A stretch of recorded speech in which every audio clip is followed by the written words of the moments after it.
How to make money selling original paintings as an artist? That's the question for today. Hi, if you don't know me, I'm Amelie Hubert and I am an artist. I am working part-time, so I am a part-time artist on my way to going full-time. And I've been thinking about a lot of different things on how to quote unquote make it as an artist. And today I want to talk about selling originals and what it takes to make enough money, whatever that means with that. So last time I talked about doing the math of how many paintings at what price would you need to sell each month to make it. So here right now, we're not really talking about but what about selling prints? But what about, all the other things, products or YouTube or sponsorship, anything like that. We're just talking, okay, I want to be an artist and I want a good amount of my income coming from selling original art, because that's kind of why we're artists. We want people to have our art on their wall. So we talked about, doing that math and what it would look like. So now I want to talk what happens if you did that math and you're like, well, actually, it's not gonna work. I cannot possibly produce enough work at a high enough price to make, the money that I want to make or that I need to make every month. So what's the solution? One solution is to raise your prices, as we kind of talked about, and the other solution is to paint bigger so that you can sell them for more. So before we talk about that, I also want to talk a little bit about how to price your art at different sizes. I think most will agree that the square inch, for the American people, the square inch way of pricing is what makes the most sense, is what most professionals recommend. So you basically take the length multiplied by the width of your painting, and then you multiply it by a number. So also, as you know, really bad at math, but if you have a 16 by 20 painting, you will do 20 times 16, have a number, and then that number you can multiply it by 1.5, by 2, by 3. And basically the idea is the more advanced you are in your career, the bigger that multiplying factor is. It's usually recommended for people who are kind of just starting out, multiplying it by 1.5 or 2. I'm personally at 2. And you will see, well, side note, I am personally at 2 for the art that is bigger than 11 by 14, and I'm at 2.5 for the work 11 by 14 and lower, just because I felt like the really small paintings would be really, really cheap, too cheap, and then the really big paintings would be too expensive. So I wanted to kind of have a way, because I am selling a lot of smaller work and I didn't want those to be $50, So side note aside, you have that calculation. So if you think about it, once you have your denominator that you feel good about for regular size painting, let's just say you paint a lot of 16 by 20 and you do times 2, that's gonna be 650. So $650, okay, we feel good. And then you do that math of how many 16 by 20 would I need to sell in a month to make, say, $2,000, and you're like, oh man, that's too many. I have to sell 3 or 4, it's not gonna work. So now your two options are raise your prices, so get that multiplying factor bigger to be well, instead of doing times 2, I'm gonna do times 2.5 or times 3. The problem with this is that you have to kind of follow the market and the demand for your art.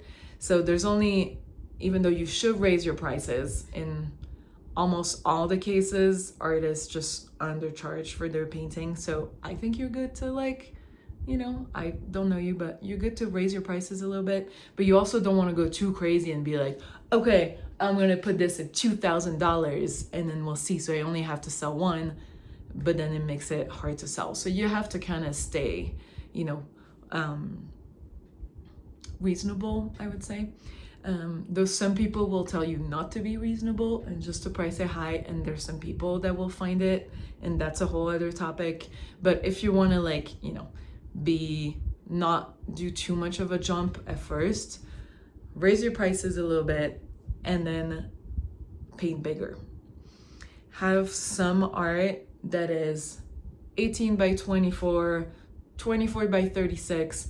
If you do a ×2 multiplier, if you do a 24 by 36 painting, it will be $1,700 around.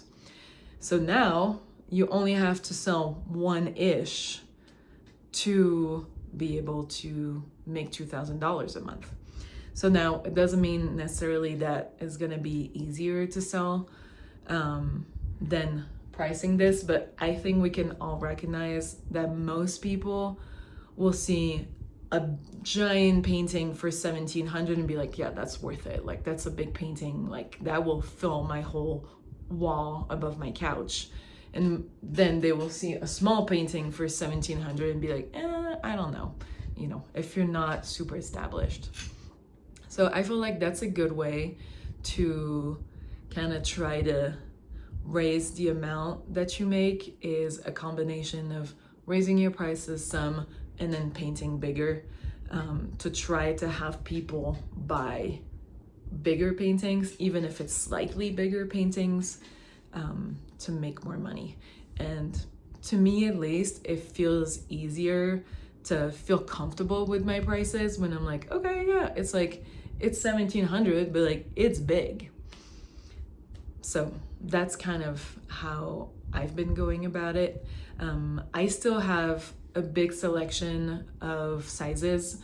As I said, I still do small paintings for like $100 or $200 that people can just kind of grab, especially when I'm doing in-person shows. You know, people can kind of just impulse buy and grab, because those are like easy sells. But I also make sure I have medium-sized one and bigger ones for that reason. Now, I know it's a little sometimes nerve-wracking to paint bigger because, I mean, it's more expensive to buy the panels or the canvas. It's more paint, it's more time. It just feels like a bigger commitment. Like, you need to, you know, really work out your composition in a different way. There's more detail, like there's just different things. Like, I think it is very different to paint a 24 by 36 painting compared to a small one. Like, you don't go about it the same way. You have to plan it more. You have to pay more attention to composition. It just feels like a bigger commitment.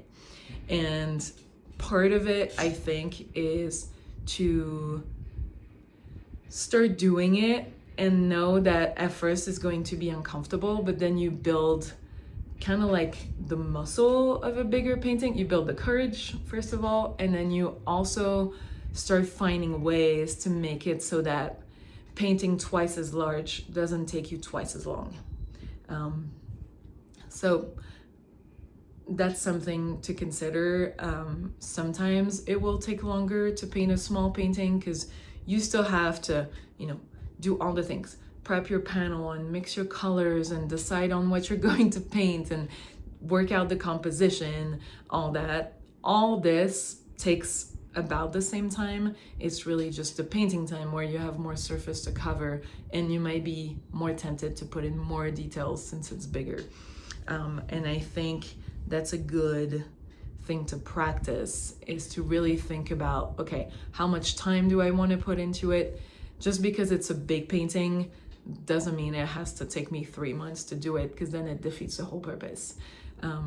And I think that, you know, a lot of people don't want to think that way, don't want to think, you know, productivity and how long it's going to take me and return on investment and all that. But I think that the reality is, if you want this to be a business, you have to think like a business owner, and you have to audit yourself and make sure you're not spending an excessive amount of time on a painting that could be just as good with maybe half the time.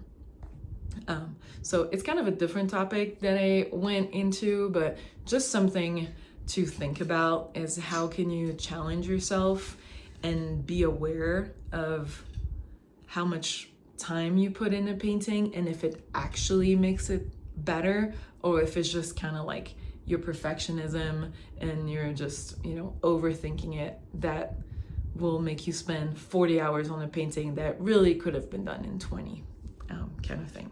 So just putting this out there. So to recap, it's kind of a short one today because I didn't want to go down too many rabbit holes, and just bring it to your attention of, what do I do if I did the math of how many paintings do I need to sell every month for what price, and I fell short and I don't know what to do now. And I think that the answer to that is a mix of maybe look at raising your prices, and we'll talk about that. I'll make another video about how to go about it, I think. And also maybe start painting bigger. And I think that's a really good trick if you're not ready to raise your price as much, to try to paint bigger, especially if you're used to painting small things, to kind of get used to selling at higher prices, but feeling like, okay, it's a big painting, it's worth it. So in your mind, it's kind of easier to justify than to be like, okay, I'm gonna do, a small painting for $2,000 and try to find somebody to buy it. I feel like it's a good segue. So yeah, I hope this video was interesting and it made you think a little bit more about different things to think about to make it as an artist. Let me know if you want me to talk about something in particular. Next time I will talk about how to raise prices, or at least what I think from listening and learning from a lot of different people on how to raise prices in a way that feels good, and first of all, coming to terms with raising your prices. All right.